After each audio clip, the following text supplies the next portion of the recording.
مستنصر حسین تارڑ اپنی کتاب نانگا پربت میں لکھتے ہیں کہ میرے پاس رات کے کھانے کے لیے تھوڑی سی کشمش اور خوبانی کے بادام ہیں۔ گاڈ فرے کے ہاتھ میں ایک چھوٹی سی پوٹلی تھی۔ تم صرف یہ کھاؤ گے؟ میں نے حیرت سے پوچھا۔ نہیں، ساتھ پانی بھی پیوں گا۔ میں نے خیمے سے اپنی خوراک کا مکمل ذخیرہ نکال کر اس کے سامنے ڈھیر کر دیا۔ تم ہمارے مہمان ہو، جو جی چاہے کھاؤ۔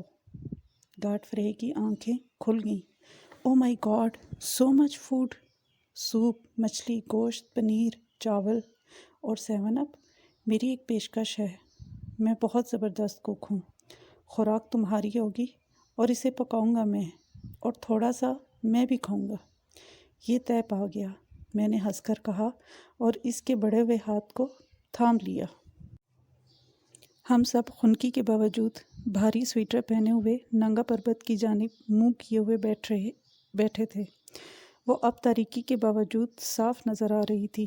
رائے کوٹ گلیشیئر کے نیچے چلنے والے دریا کا شور کم ہو گیا تھا، کیونکہ اب سردی کی وجہ سے چھوٹے موٹے نالے بھی جم چکے تھے اور برف پگھل نہیں رہی تھی، اور نانگا پربت ایسی دکھائی دیتی تھی جیسے ٹیلی ویژن آف کر دیں تو اس کی سکرین اندھیرے میں بھی نظر آتی رہتی ہے۔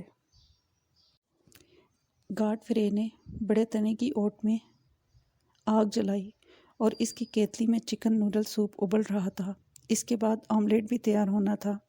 تھامس اور مشائلہ بھی ابھی ذرا کھلے اور اپنے بارے میں گفتگو کرنے لگے۔ ہم تبت میں تھے، کو کیلاش دیکھنے گئے، لاسا اور کٹمنڈو بھی دیکھا، لیکن ہمیں معلوم نہ تھا پاکستان میں یہ بھی ہے، اور یہ سے ان کی مراد وہ سب کچھ تھا جس کے حصار میں ہم بیٹھے تھے اور ہمارے آس پاس بلند تھا، جو اندھیرے میں بھی نظر آتا تھا۔ کھانے کے بعد ہمارے جرمن کوک نے کافی کے گرم مگ ہماری ہتھیلیوں کے درمیان میں رکھ دیے۔ گاڈ فرے نے اپنے سلیپنگ بیگ میں لیٹ کر اور سر کے نیچے بازو رکھ لی اور بولا، وہ ہم سے کچھ دور تھا، اس لیے اندھیرے میں اس کی آواز آئی۔ اوپر دیکھو۔ اوپر آسمان تاروں سے بھرا ہوا تھا۔ او مائی گاڈ!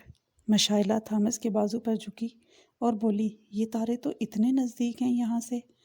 تھامس، میں قسم کھاتی ہوں یہ نیچے گر پڑیں گے۔ وہ بے حد سنجیدہ تھی۔ اگر یہ نیچے گر پڑیں گے تو ہم انہیں اٹھا لیں گے۔ گاڈ فرے کی ہنستی ہوئی آواز آئی، اور پھر انہیں اپنی جیبوں میں سنبھال لیں گے، اور جب کبھی اداس ہوں گے تو چپکے سے اپنی جیب میں جھانک لیا کریں گے۔ تم نے وہ گیت نہیں سنا کہ ایک سندارے کو سنبھال لو، اپنی جیب میں سنبھال لو، برے وقتوں کے لیے؟ سنا ہے؟ میں بھی منہ اٹھائے تاروں کو دیکھتا جاتا تھا، اور میں نے یہ بھی دیکھا کہ اگر آپ ناگا پربت کی طرف دیکھتے رہیں تو تارے اس کے پیچھے سے طلوع ہوتے رہتے ہیں۔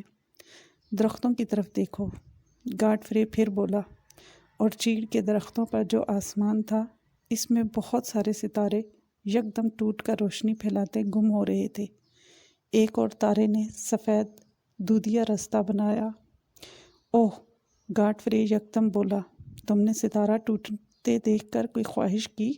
ہاں، میں نے اندھیرے میں سر ہلایا، اور اندھیرے میں آنکھوں کی نمی نظر نہیں آتی۔ میں نے خواہش کی کہ میں اپنے بچوں سے ملوں۔ آج انہیں دیکھے مجھے 10 روز ہو گئے ہیں۔ فیری میڈو کے چرواہوں کے کتے زور زور سے بھونکنے لگے۔